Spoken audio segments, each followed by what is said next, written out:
Hey YouTube, this is going to be my comparison review of the medium duty pliers based multi-tools. We have here the SOG Pocket PowerPlier,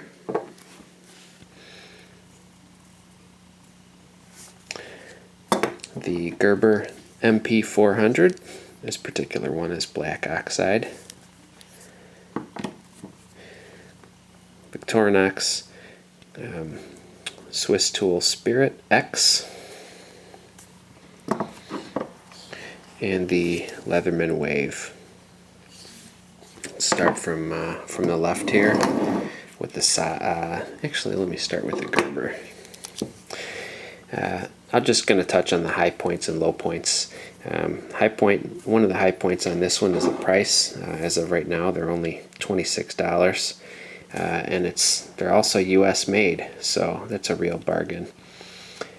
Another thing is the one-handed opening pliers. You can either grab one handle and flick it, or just, as I like to do, just grab the spring buttons and use gravity. It's pretty easy, you know. They're the fastest deploying pliers that you can get, and they're truly one-handed, pretty easy to do one-handed. I also like that this one has scissors, and they're actually very good scissors. Fiskars bought Gerber some time ago, and you can tell that Fiskars had their say with the scissors. They're like tiny little shears. Nice rugged spring mechanism and real smooth operation. Very nice. I also like the 3D Phillips on this. They were not afraid to take up a good thick layer here to have a good strong Phillips, and it's long enough to get into some recessed screws as long as they're not too deep. One downside to this is it's just inherent to the design. It's kind of rattly, you know, compared to the tighter ones, especially when you have you can just, you know, grab this and you can hear the plier head moving around. And that's just, you know, it makes you nervous if you're used to something that's real tight, but functionally it works great. So no markdown for me on that. I don't like how the pliers tip protrudes. I think that's really sloppy. They probably had an argument in their engineering department about that. Do we want the needle nose and have to have them stick out, or do we want to extend the handles to cover it, or what? I actually had another one of these in which the previous owner ground off the tips, so it was kind of a semi-blunt nose, and it was I thought it was a really good idea, because not only does it clean up the overall profile of the tool, but it also makes it so the tip of the pliers are not going to be punching holes in the sheath. Another possible downside is that some of the screwdrivers are kind of on the short side. This one's a little bit long because it's on the end of the bottle opener, but that's not a very long flathead there, and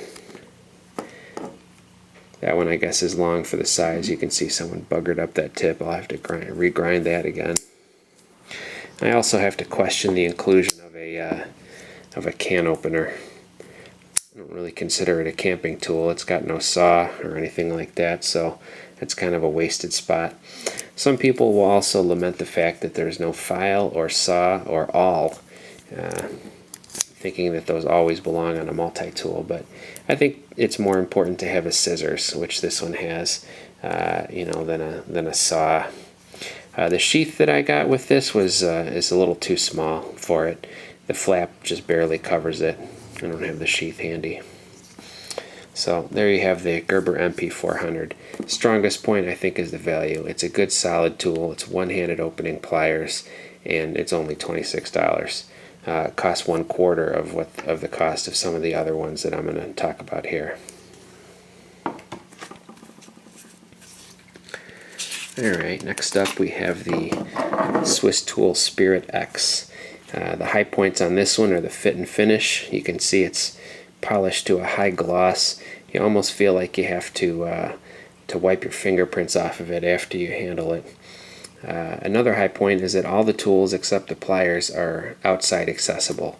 And personally, I find that I don't use the pliers as much as I thought I would, so I really appreciate having all the other tools just, right on the outside there. They all lock individually. They don't clump when they're going in or out, so that's just great. The drivers are all nice and long, except for the one on the can opener. And this particular one, the large flathead, is also very nice and thick. Just looking at the side, you'd think it's just like a Swiss Army knife one, but the tip is wider, the material is thicker, so you can actually do a little prying with that too. There's another tool that they included on this that was on the original Swiss tool too, and I just love this tool. This is great. It's the chisel, and this one is sharpened on the corner there too, so that you can use it for cutting into the jacket of a coax cable, or even just a power cable. You don't want to cut too deep. You don't want to dull your nice razor sharp main blade, so you have this kind of a not quite as sharp cutter here, and it's kind of depth limited too. And then you have this little divot here is for cutting the jacketing. When you go around the outside of a coax, that'll just kind of cut through the jacketing. Then you have the wire stripper notch. So this is a good multi-use tool. That was a good use of space, as always, by Victorinox. And I just mentioned on the Gerber that it doesn't have the awl. Well, Victorinox has the awl with a little hook on the bottom there. Their awls are always really good. I should call it a reamer because it's more than just for poking something. You can actually do some light drilling with that. Also, it has the most ergonomic pliers design. You can see they made it so that when it's closed, the handles kind of flare out. It looks a little bit awkward, but then, man, when you open the pliers, you immediately know why they did that. And the tension on the plier head is perfect too.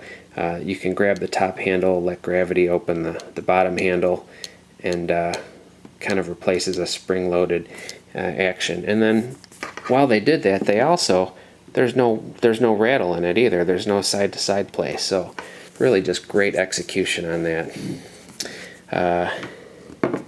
The sheath is worth mentioning too. I got the one with the leather sheath, and it's really feels like a high-quality leather. It's soft, but it's not flimsy. My only question, a lot of people question this, is why would you go with a high-quality leather sheath? Look at those nice big rivets there, but then have a Velcro closure. I would have definitely put a snap on there. When that Velcro wears out, years down the road, you're going to have to go to a cobbler to have it replaced, because you got to stitch through leather, to replace it. So great sheath, but I'm going to be counting the days before it needs to be re-Velcroed or something. Downsides on this, one is that nothing is one-handed opening.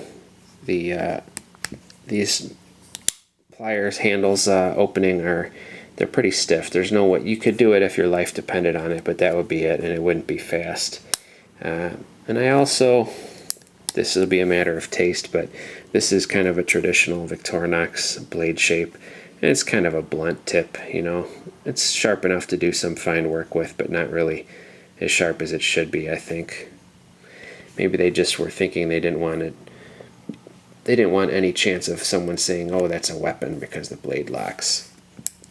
And then also the price. It's a $100 tool, and I mentioned, we got the Gerber here for $26, and we got the Victorinox for $100.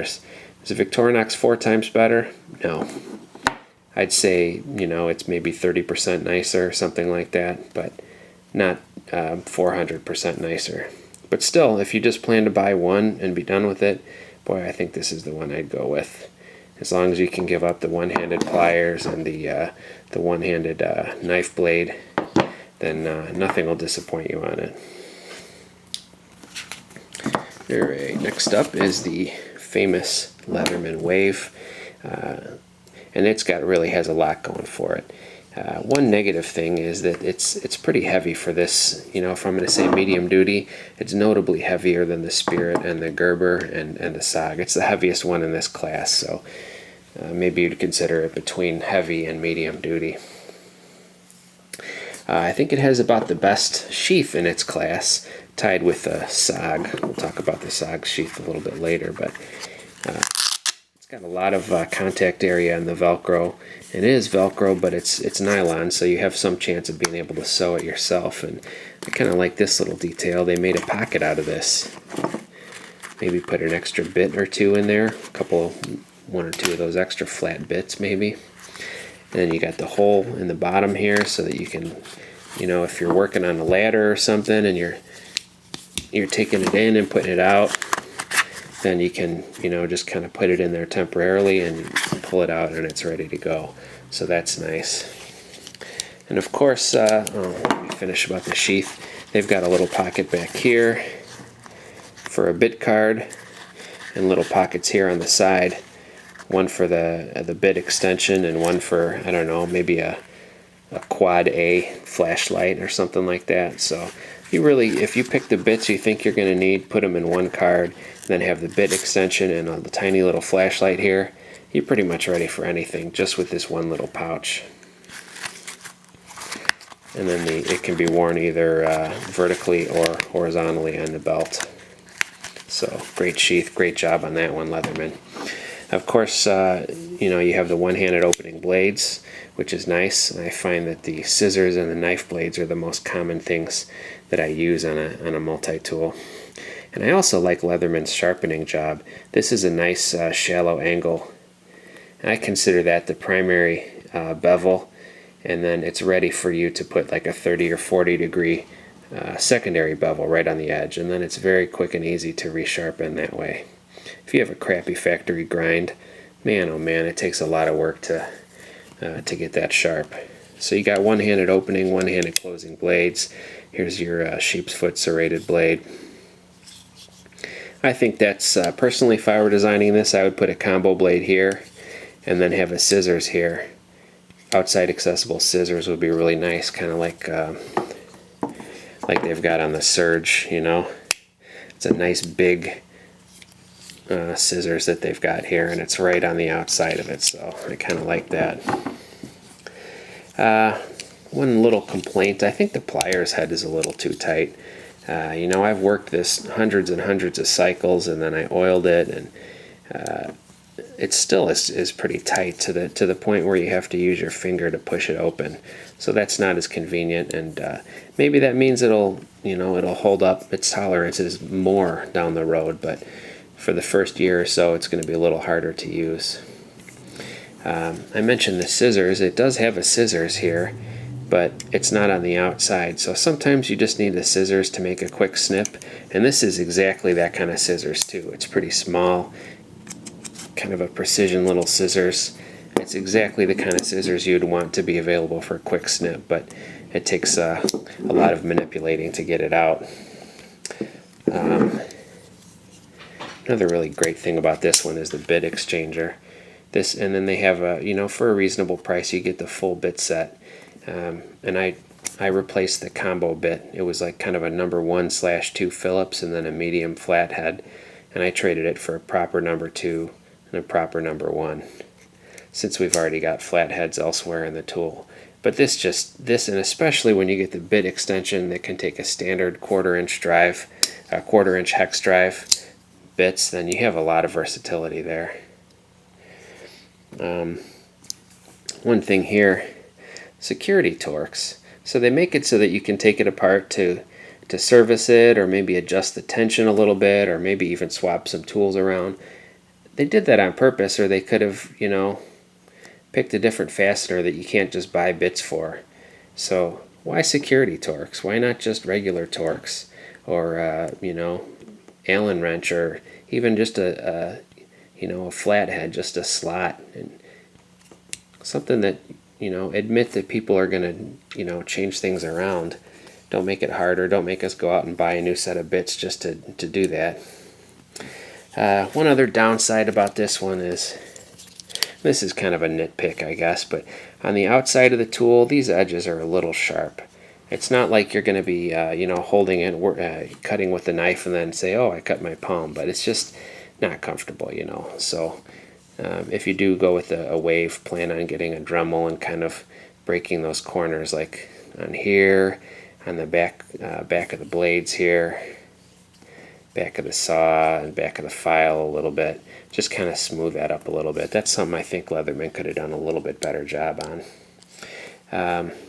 Back to the blade for a minute. I already talked about the shallow blade grind. I like the blade shapes too. It's got a nice sharp tip in addition to the proper grind angle, and it's got some belly there. That's just a great all-around blade shape. You can do some fine work with that. You have to be careful you don't break it too easily. And I also have to give them kudos for including a diamond file.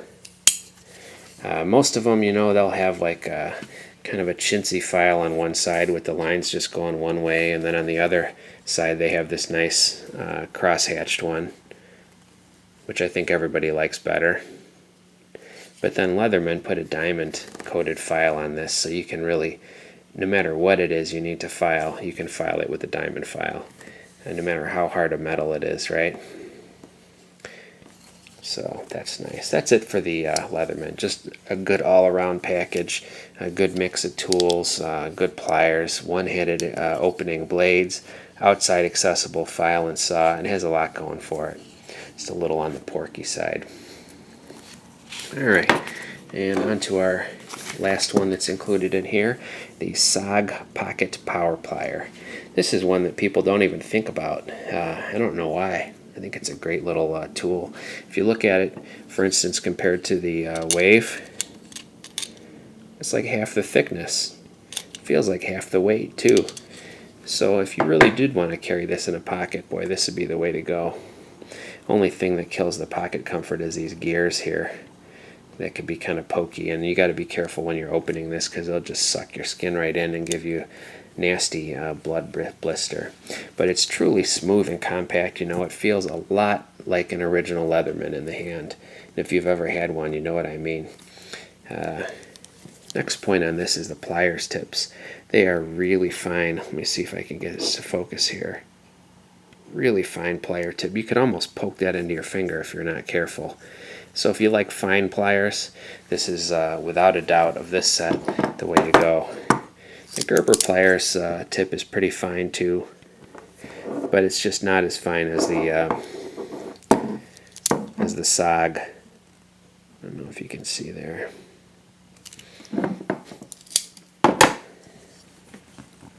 And while we're at the pliers, they call it a power plier, and I've heard SOG owners say that once you get used to having this power, you can't go back. I could see how that's the case.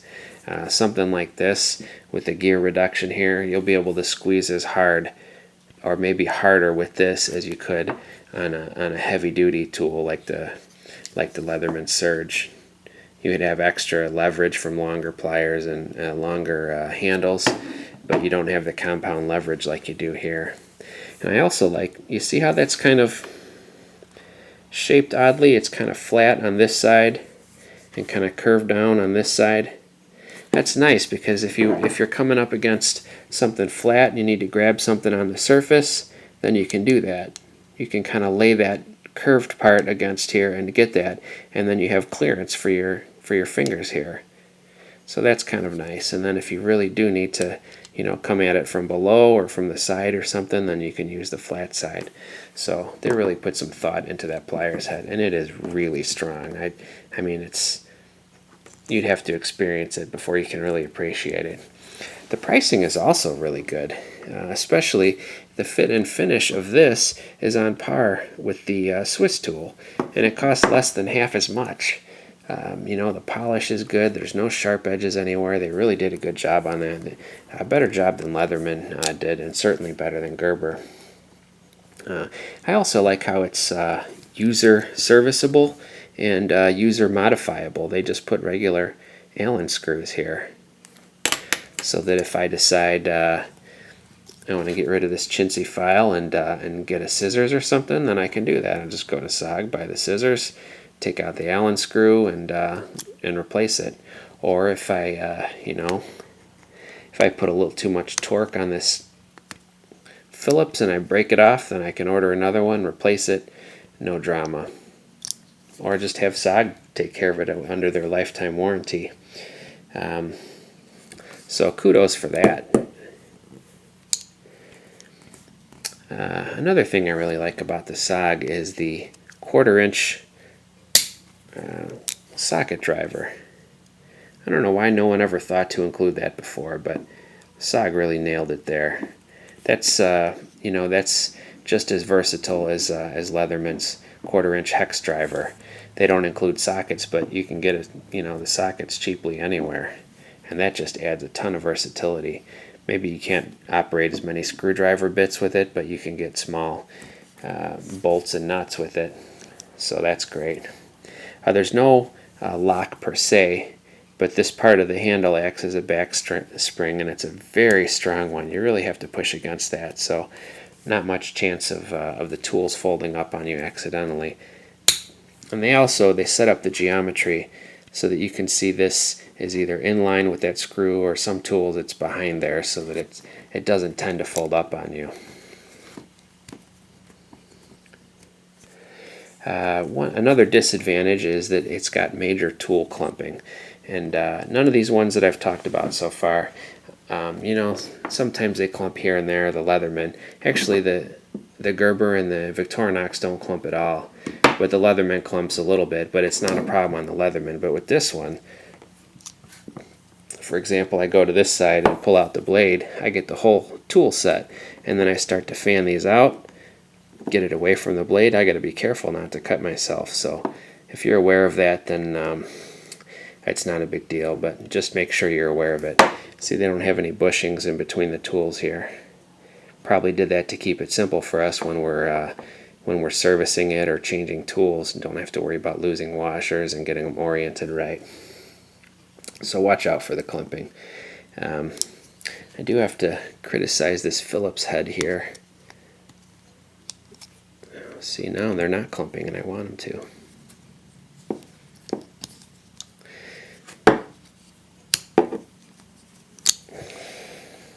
So this is kind of weird, I thought, how they give it a nice 3D tip. And I think it's one of those, it's kind of in between a number 1 and a 2, so it'll be a little loose in a 1 or in a 2, and then some ones that might not fit. And it looks like it's hardened. But then they give it a nice 3D head, so you get lots of grip, and then they give it a 2D shank. That seems like that would be pretty easy to break, and I've read some reports of it breaking. But you can see here, if you look at the line of it, it's above this screw. So you can push as hard as you want on that, and it's not going to fold up on you unless you're pushing it at a weird angle or something. Another criticism I have about this is the file. You've got kind of that one-directional cut file on this side. But you can see they didn't extend it all the way to the tip. Why the heck not? Why wouldn't you extend it that last ½ inch down here and that last 3/4 of an inch up here? The longer the file is, the more useful it is. This is like file making 101, you know. And then this side is a little more aggressive, but still they didn't cut it all the way to the end. And they beveled this tip down a little bit as if they think you're going to use that as a big screwdriver, but if the file is properly hardened, it's going to snap if you use it as a screwdriver, so I kind of question that a little bit. You might have another complaint that it's missing a bunch of tools, you know, no scissors, no awl, no saw, but you have to keep in mind how thin it is. You can have everything on the Swiss tool, for example, but it's thicker and heavier. And same thing for the Wave. It's notably thicker and heavier, so that's kind of the trade-off that you get. Last point about the SOG, the sheath. The sheath is really good. It's just it's a really heavy-duty nylon. It's a padded nylon. The Velcro feels like real good, high quality. The fuzz is not going to get torn loose real easily. And last but not least, it's got a clip. It's got a hooked clip, like you sometimes would see on a holster for a gun. You can, I don't know, let me see if I can get a little closer on that. See how that's hooked? that'll hook on the bottom of your belt. It will not come off if you're not trying to pull it off. And it's nice to be able to sometimes just hook it on there and then unhook it. Like you get in the car and it's digging into your love handles or whatever, you can just pop it off without having to worry about your belt.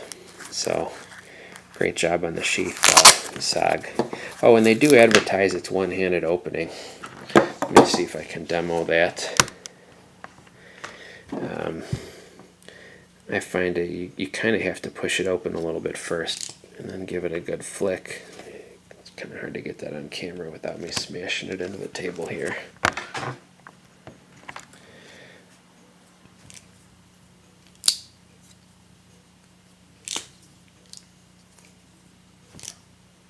So you can do it. It's not quite as quick and easy as the Gerber, and it might get easier as you break it in. But there you have it. Someone pointed out in another video too that if it came down to it, you know, and you're in a rough neighborhood or something, you could kind of hold this. That would support your fist, and then you also, that would do a number on someone if you hit them, you know, against the bone with it. And then the last thing I wanted to touch on. So we've got the SOG, the Gerber, Victorinox Spirit X. It's the X because it's got the plain blade, and the Wave. Now if you're looking at a medium duty multi-tool and you don't find that the pliers is your most used implement, you might want to just forget all these and go with a good old-fashioned Swiss Army knife. Two that I particularly like for their multi-toolishness are the Work Champ. Let me get this angle up just a little bit more. And compared to like a, I don't know, something, this feels like maybe about the same weight as a Wave. It's a little thicker from this direction, but it's about the same weight. But you get a nice big blade on that. You can see, let's see, how can I do this? It's a bigger blade than you have on the Wave if blade size is an issue for you. It's got a real classy locking mechanism. I've always liked that about the Victorinox locks. The pliers is kind of a light duty one. Consider it like a precision light duty pliers. So if you really need to grab on a big nut or something, then you'll be out of luck with that. But some of the other stuff, if you like a file, if you like a good file, wow, it's hard to beat a full-size Victorinox file. Just really sharp, sharply cut, sharp on both edges, slightly different cut on one side than the other, but both about equally coarse. But that is a high-class file there. And the same about their saw. They're kind of legendary, you know, Victorinox for their saw, and also Wenger. They have the double cut teeth, but they're not hooked backwards like they are on the plier based ones, so that they cut more on the pull stroke. This will cut equally well on the push and the pull stroke, and it's just really nice and long too. Let's compare that to the Wave's saw.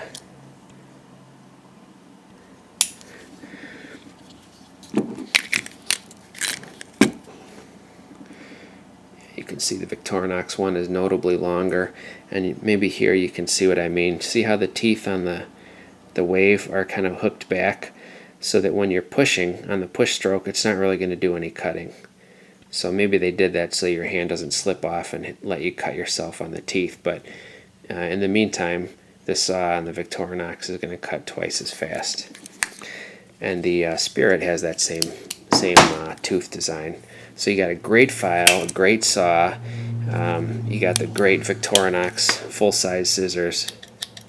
I forgot to mention on the Spirit, some people complain about the scissors because it's actually more of a snips. If I compare these side by side here, you see this one on the Spirit doesn't open that far. It works great as a snip, and I like how it's just a one-piece spring instead of this kind of a fragile hairspring design.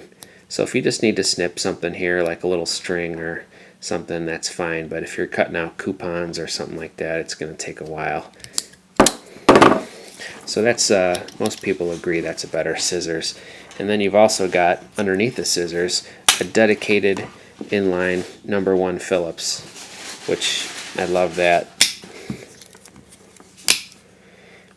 And underneath the pliers you've got an inline #2 Phillips.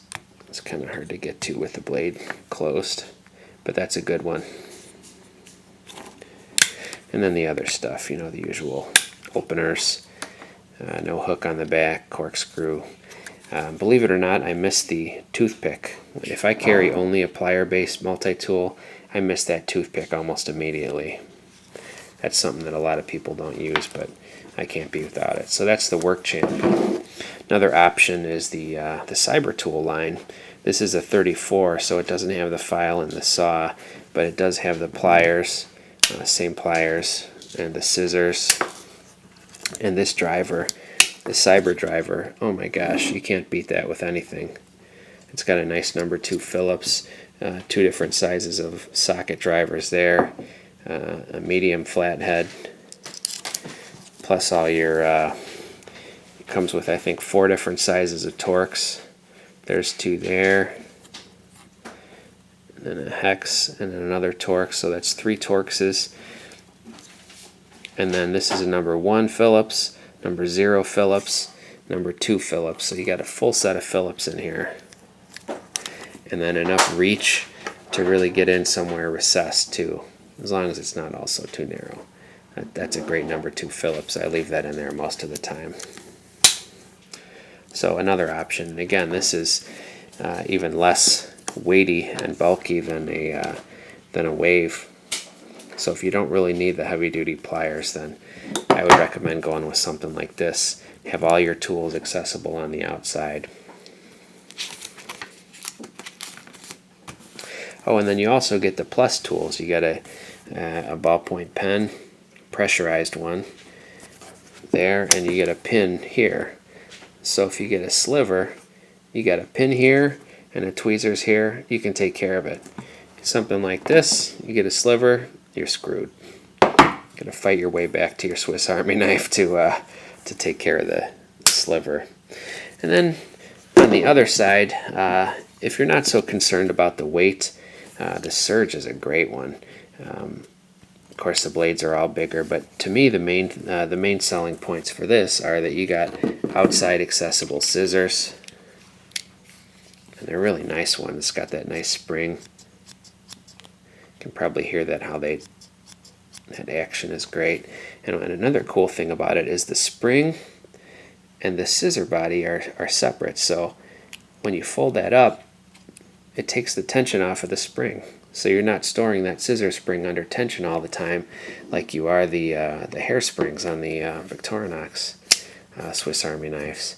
And then you've got this this holder here. So we got a diamond file and a conventional file, but this is exchangeable with T-shank jigsaw blades. And it comes with 1 blade. But then, you know, you can get some pretty exotic blades for a T-shank jigsaw. You can get like those, the Milwaukee bimetal ones for cutting through metal, and you can get the Rem Grit ones for cutting through just about anything. But I like to leave the files in there. It seems like it's kind of a waste of space here. They could have given you another 3/4 of an inch of file, but having that be exchangeable is nice. The survivalist guys like to point out that you can take that out and sharpen the knife blade with it if you need to. And then you got, of course, the pliers head is bigger. And for the internal tool set, then you also would add the awl and a truly large screwdriver. Everything else is the same as the Wave, but just a little bigger. And that's a big heavy tool. When you're carrying that on your belt pouch, you feel it back there all day long. You never forget about it like you do, you know, some of the medium weight ones. So there's my comments on the medium duty multi-tools, and also a little bit about how they cross over with you know, a heavy duty one like the Surge and some Swiss Army knives. So just a quick comparison shot here. Wave versus Surge. Get them lined up. Surge is a big beast.